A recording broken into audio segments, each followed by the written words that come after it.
Aquí comienza Entre el cielo y la tierra. Un espacio y un tiempo para cerrar y empezar la semana. Nuestro lugar para la reflexión.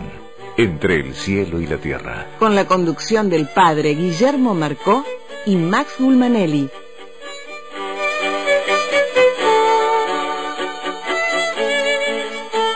Hola, buenas noches, bienvenidos. Qué gusto volver a encontrarnos aquí entre el cielo y la tierra. Padre Guillermo Marcó, buenas noches, ¿cómo estás? Buenas noches, Max. Buenas noches a toda la gente que hoy nos escucha y que seguramente va a poder enriquecerse un poquito a lo largo de este tiempo junto a lo que podamos presentar y a lo que nuestros invitados tengan para compartir. Si a vos te parece, padre, para ya dar comienzo a nuestro programa, vamos a presentar a nuestros auspiciantes. Acompañan Entre el cielo y la tierra. Fundación Fragua. Medicus, la más alta calidad médica al servicio de nuestros asociados. Medicus es dar protección. Board Gaming, Sociedad Anónima. Techint, para promover un modelo de desarrollo industrial sustentable. La organización Techint creó ProPymes. ProPymes es el programa de apoyo a la competitividad de las pymes clientes y proveedoras de Techint. ProPymes, el compromiso de Techint con su cadena de valor. Tu heladera Philco habla de vos. Heladera Philco con toda la tecnología de termotanques RIM. Bríndele respaldo a sus trabajadores. A la hora de elegir la mejor protección para ellos y su patrimonio, piense en ART Interacción. Permanencia y solvencia. Comuníquese al 5354-6800, 0800-266-0055, Capital Federal y Gran Buenos Aires, y 0800-266-0057, Interior. YPF y Praga Comunicaciones.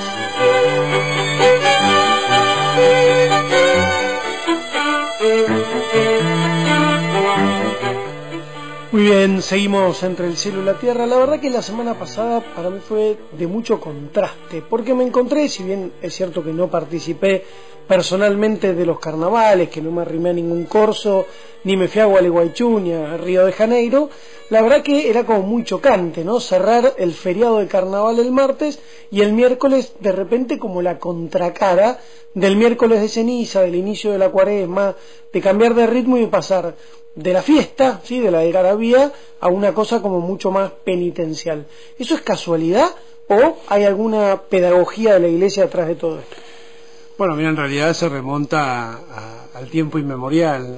La Iglesia se encuentra cuando empieza el proceso de evangelización, sobre todo de lo que era el continente europeo, con una realidad que era la concepción en primer lugar del tiempo, te diría, ¿no? Nosotros tenemos hoy en día nadie duda de que existe el pasado, el presente y el futuro. Esa concepción del tiempo lineal más bien es un aporte de la cultura judeocristiana.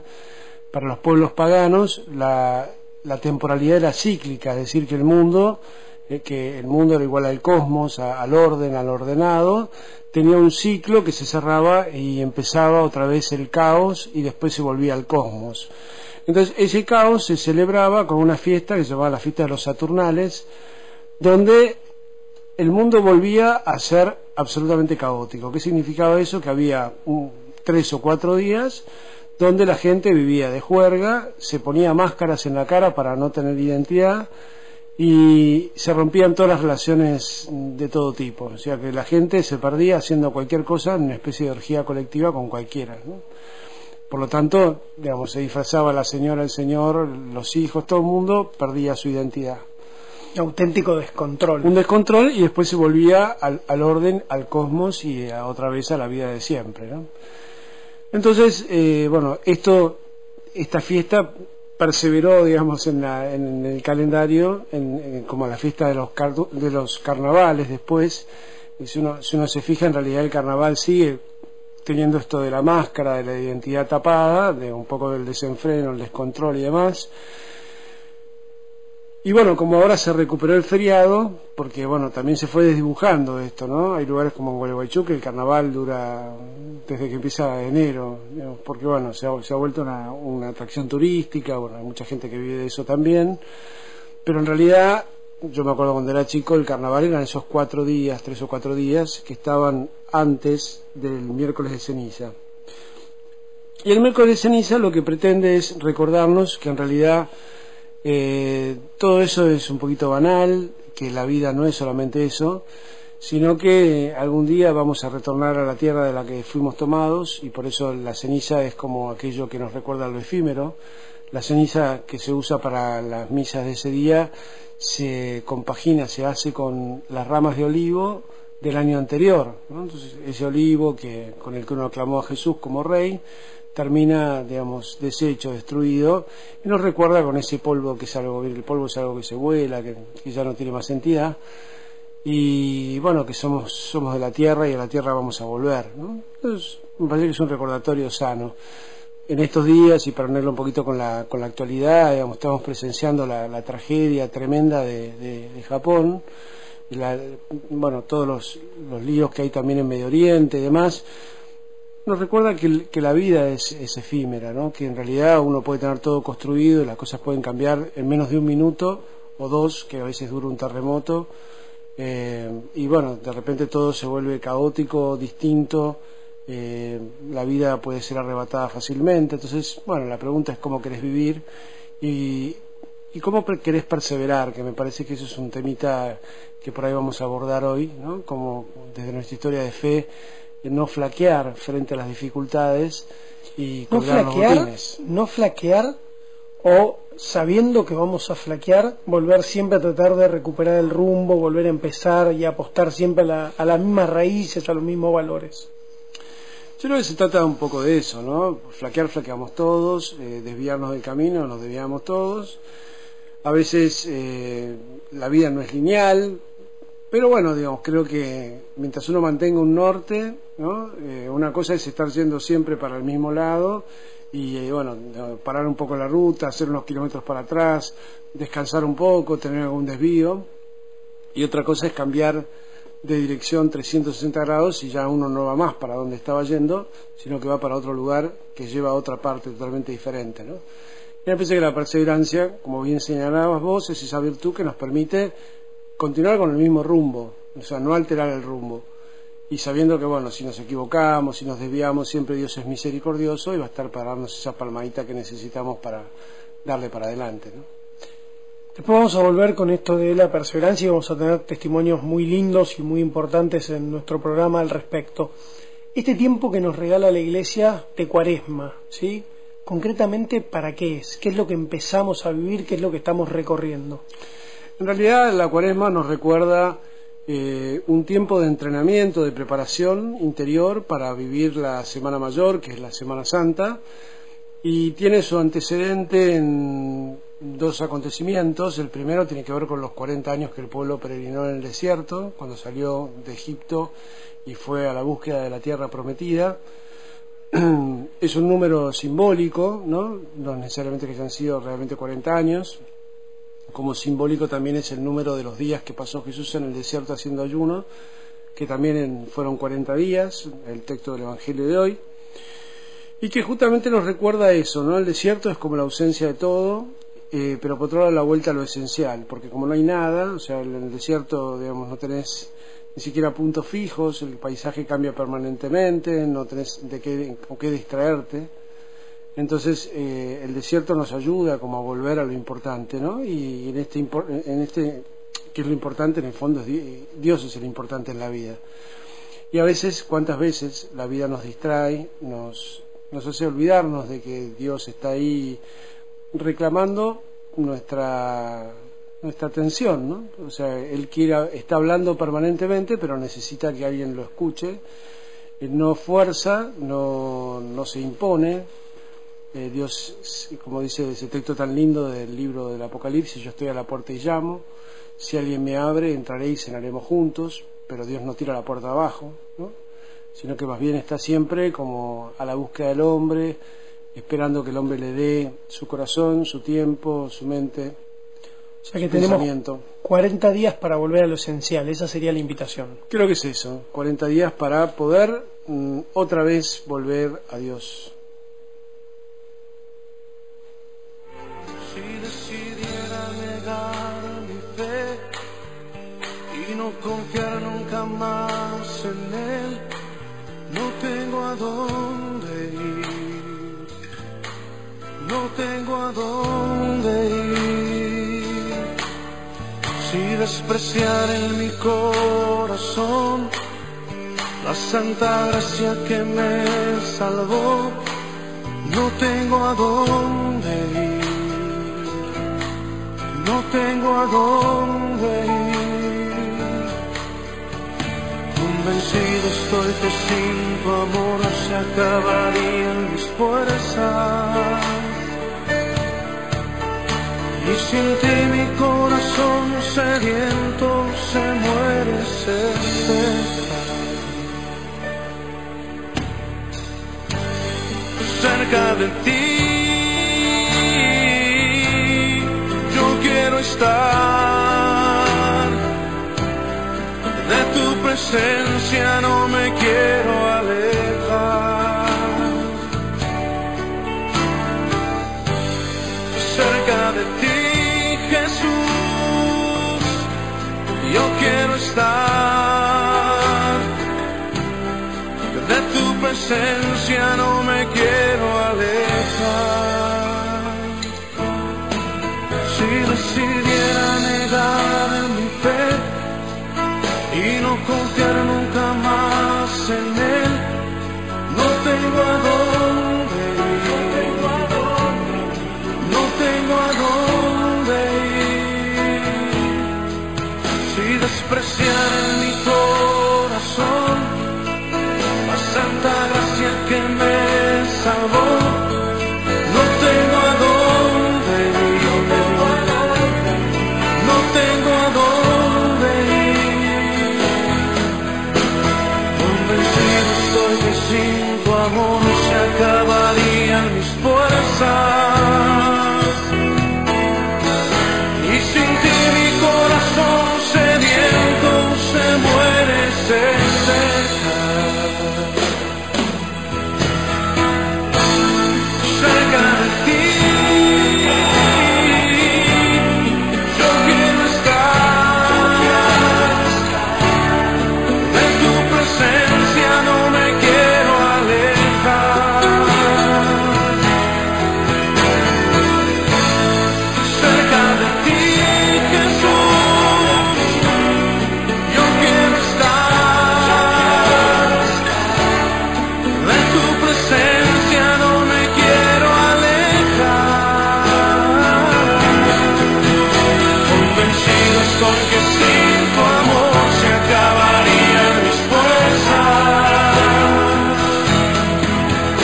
y sin ti mi corazón sediento se muere, se seca. Cerca de ti, Era Adrián Romero, Cerca de ti. de tu presencia no. Entre el cielo y la tierra, con la conducción del padre Guillermo Marcó y Max Gulmanelli.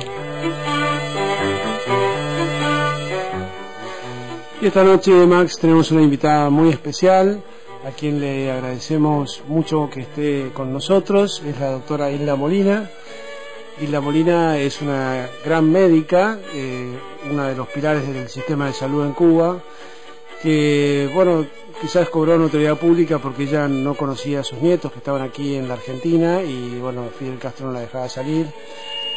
Gracias a Dios, ella ahora está aquí, está viviendo entre nosotros, y le hemos convocado esta noche para que nos cuente un poquito también otro costado, quizás menos conocido, de las cosas que siempre habla, que tiene que ver con su historia de fe. Así que le damos la bienvenida al programa en esta noche. Buenas noches, Hilda, ¿cómo estás?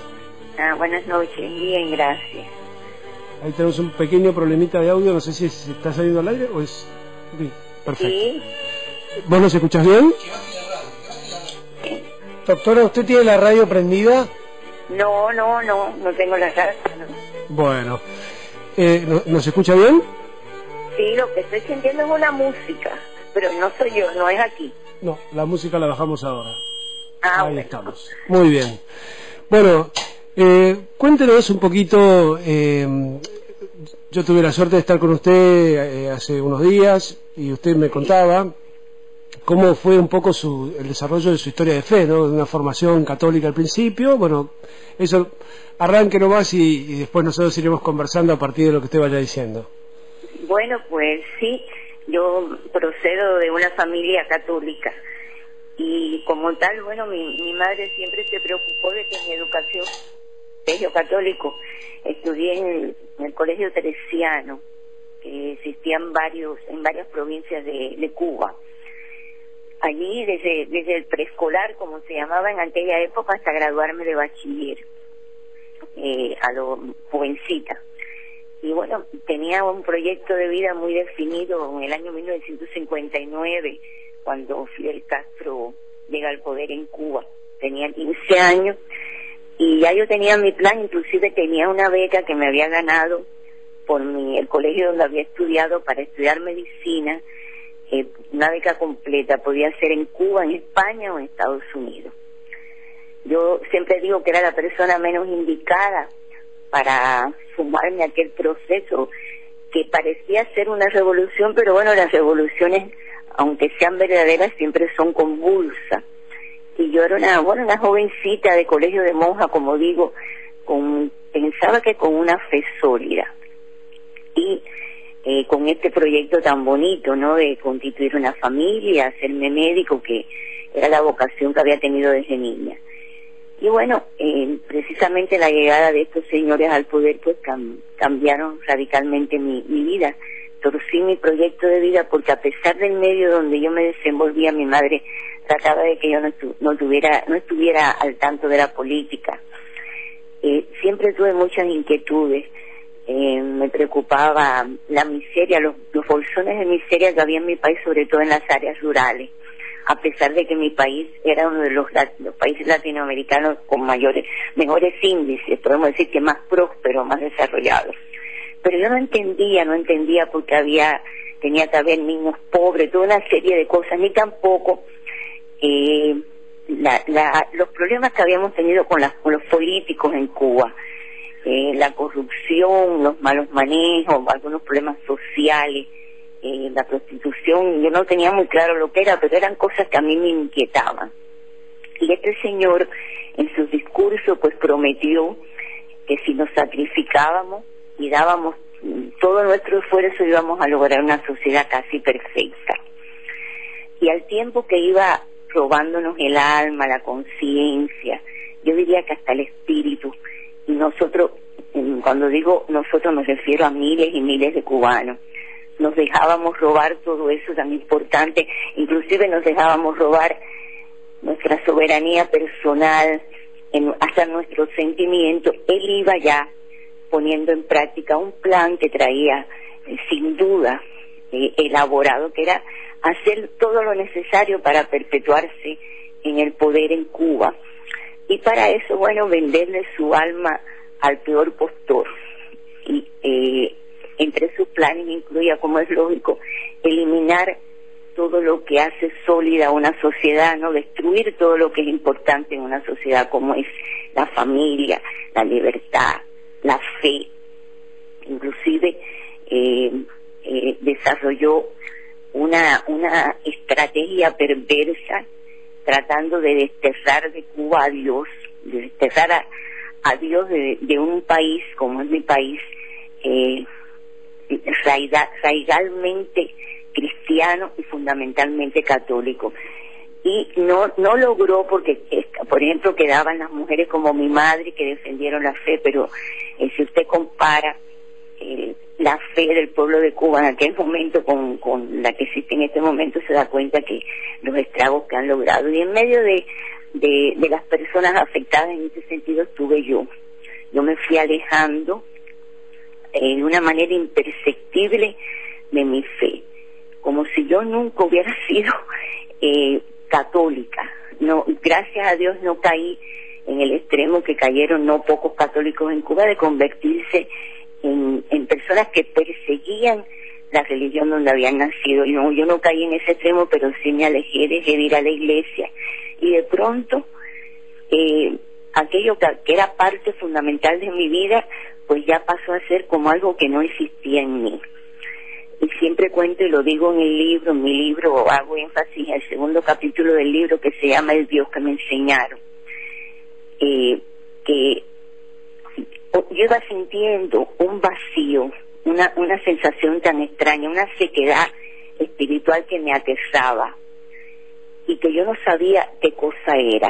Era un estado de desesperación emocional y espiritual que ni siquiera el nacimiento de mi hijo, que es el ser que yo más he querido en mi vida, llenó ese vacío. El trabajo médico, que tan importante ha sido para mí, tampoco lo llenaba, hasta que con el tiempo me di cuenta que es el vacío que se produce en las almas que han conocido a Dios y se alejan de Él. ¿Qué edad tenía usted, Hilda, en ese momento? Dígame. ¿Qué edad tenía en ese momento, Hilda? En el momento que yo me comienzo a alejarme de la fe. No, cuando usted se empieza a dar cuenta de que había un vacío muy profundo. Que no, eso inmediatamente que me alejo de la religión, nada me llenaba. Era como si yo estuviera seca, como si hubiera perdido la paz. Yo lo describo en el libro lo mejor que puedo, ¿no? Y poco a poco, lo que pasa es que tuve un ángel junto a mí, que fue mi madre, que mi madre es una mujer, tiene 92 años, una católica comprometida, que nunca...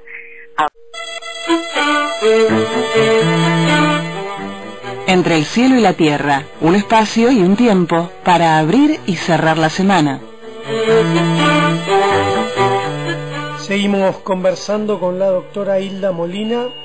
Doctora, ¿me escucha? Sí, cómo no. Muchísimas gracias por esperarnos. Bueno. En esta experiencia tan dura para el pueblo cubano que usted nos relata, así como sus padres fortalecen la fe y dicen, bueno, ni nuestra fe ni nuestro matrimonio va a poder ser afectado por el régimen dictatorial de Fidel Castro, ¿qué pasó con el resto del pueblo? ¿La fe fue algo que se arraigó, se fortaleció, o mucha gente se vio seducida o dominada por el régimen comunista? No, la mayoría de la población se vio seducida, dominada, como quiera llamarse, y otra parte que, bueno, migró, salió de Cuba, ¿no? Hay más de 3 millones de cubanos fuera de Cuba. No, yo considero que gracias a la labor la labor callada, muchas veces anónima, pero muy eficaz, de la Iglesia Católica Cubana, y después de la visita de su santidad Juan Pablo II, la fe, esa fe que nunca murió en Cuba, ¿no? Porque la mantenían las abuelas, las que después se convirtieron en abuelas, como mi madre. Está en un proceso, ya desde hace tiempo, un proceso de revitalización, pero hubo mucho tiempo en que esa sequedad espiritual, que personal mía, era extensiva a la mayoría de la población cubana, y que la cultura religiosa del pueblo cubano, desgraciadamente, se encaminó, porque el cubano no perdió eso de creer que lleva en los genes, ¿no? Pero el gobierno trató de desviarlo hacia este tipo de creencias un poco sincréticas que hay en Cuba, en que se une algo de la religión católica a las religiones de origen africano. Eso es lo que el gobierno permitía un poco más, y eso, bueno, pues desvió un poco realmente la forma de creer del pueblo cubano. Yo les quiero comentar, por ejemplo, que seducción, pero sobre todo miedo, y tratar de vivir como el gobierno quería que se viviera, ayudó muchísimo, o fue fundamental en esto de apartarse de la fe. Si usted se declaraba católico o creyente, era difícil que pudiera conseguir un trabajo durante muchos años, y ni pensar estudiar en la universidad. Hilda, yo puedo decir que yo llené planillas, documentos para entrar en la universidad, donde tuve que poner, y en ese momento lo puse sin que me temblara la mano, y es algo que llevo sobre mi conciencia: ¿usted cree en Dios? Y si uno marcaba sí, o tiene alguna creencia religiosa, marcaba sí, no podía entrar en la universidad. Hilda, vos comentabas ese día que estuvimos juntos, Sí. y contabas cómo fue el proceso de que vos te desencantaras de esto que vivías, porque vos eras una persona que tenía acceso incluso a Fidel Castro, que digamos todos, por lo menos en el mundo siempre se habla del sistema de salud cubano, y vos tenías esa inquietud de la salud para todos, de la salud para el pueblo. Y bueno, ¿qué pasó? ¿Qué fue lo que te desencantó? Yo lo narro en el libro como se lo comenté aquella noche cuando conversamos, ¿no? El proceso mío de incluso había un capítulo en el libro que se llama Mis miedos, mis dudas y decepción, y comenzó desde el principio. Y narro allí en el libro por qué. Lo primero que me llamó la atención fue la incongruencia entre el verbo y la práctica de estos señores. Predicaban en favor de los pobres, criticaban a los ricos, pero se repartían, le quitaban las propiedades a los ricos y se las repartían entre ellos. La cultura del odio, ese es un sistema que opera en función del odio, de la violencia física y verbal. La destrucción que se enseñoreó del país, la militarización del país, la pérdida de valores. O sea, yo narro ahí toda una serie de cosas que a mí me iban decepcionando, confundiendo, asustando, y que nunca dejé de preguntar las dudas que tenía. Lo que pasa es que estos sistemas de corte stalinista no te responden tus inquietudes, y al final cuando tú preguntas mucho te mandan a callar. Mi proceso fue un proceso progresivo.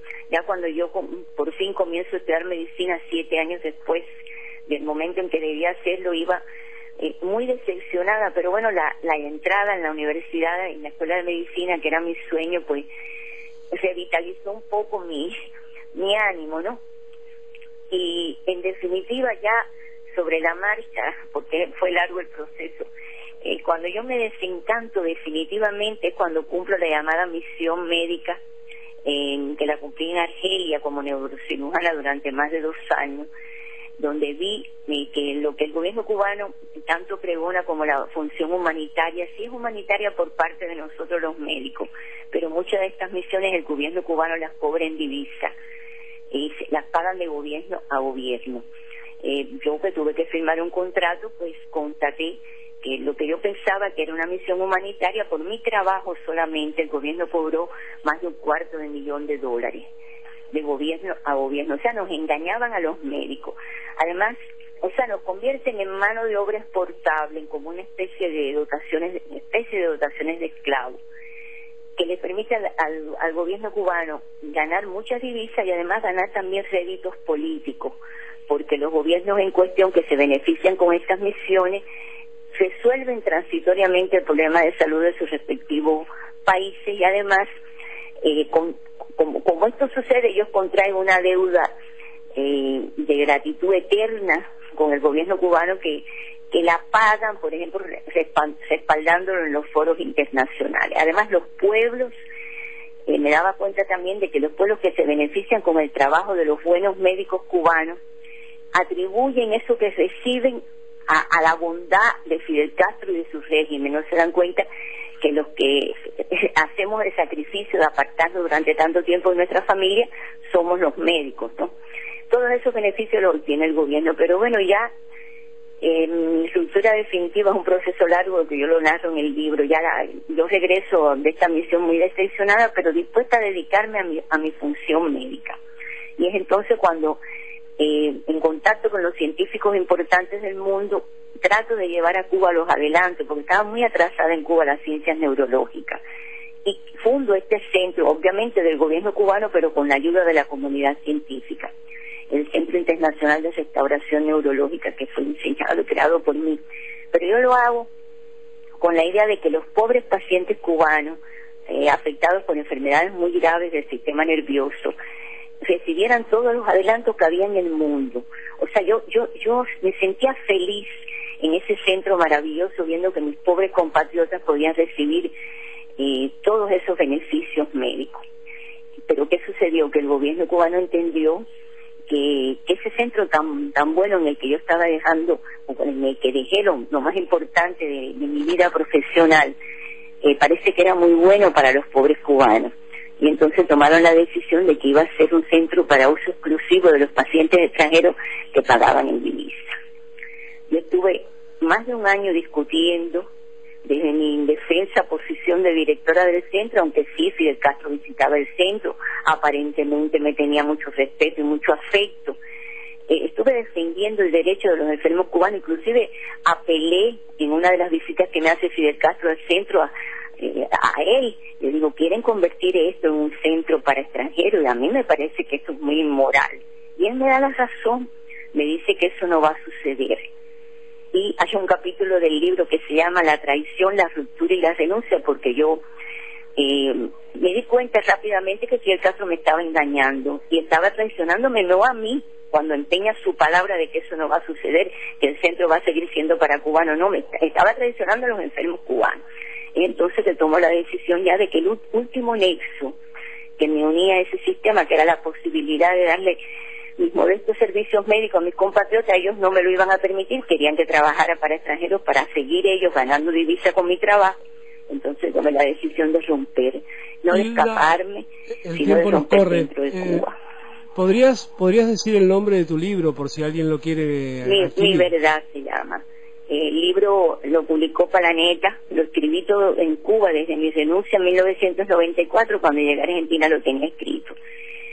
Me interesa el mensaje, lo que cuento en el libro, porque lo que sucedió en Cuba puede suceder en muchos lugares, porque Fidel Castro está vivo y él y sus discípulos latinoamericanos no van a cejar en su empeño de expandir ese sistema por otros lugares. Por eso quiero que este libro se lea, y además quiero que la audiencia sepa que los fondos que me corresponden como autora, aunque yo no tengo economía propia, los he destinado a ayudar a algunos de los grupos en los que yo confío mucho, que están luchando pacíficamente dentro de Cuba para que cese ese sistema brutal y para evitar que se siga expandiendo por América Latina.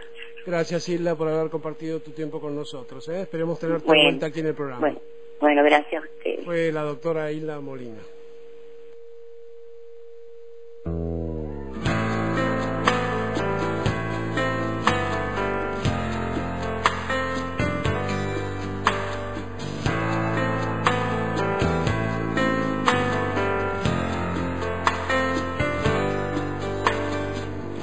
La vida y el tiempo no se queda quieto. Llegó el silencio y el frío con la soledad. ¿Qué lugar anidaré mis sueños nuevos? ¿Y quién me dará una mano cuando quiera despertar? Volver a empezar, que aún no termina el juego. Volver a empezar, que no se apague el fuego, queda mucho por andar, y que mañana será un día nuevo bajo el sol. Volver a empezar.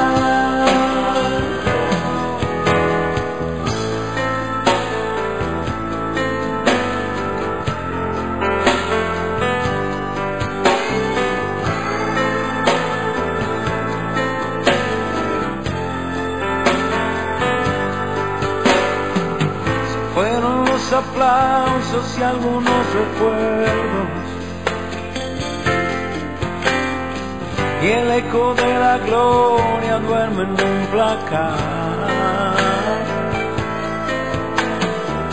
Yo seguiré adelante atravesando miedos. Sabe Dios que nunca es tarde para volver a empezar. Volver a empezar, que aún no termina el juego. Volver a empezar, que no se apague el fuego, queda mucho por andar, y que mañana será un día nuevo bajo el sol. Volver a empezar, volver a empezar. Era Alejandro Lerner, Volver a empezar. Volver a empezar. Entre el cielo y la tierra, un puente tendido para encontrarnos con Dios.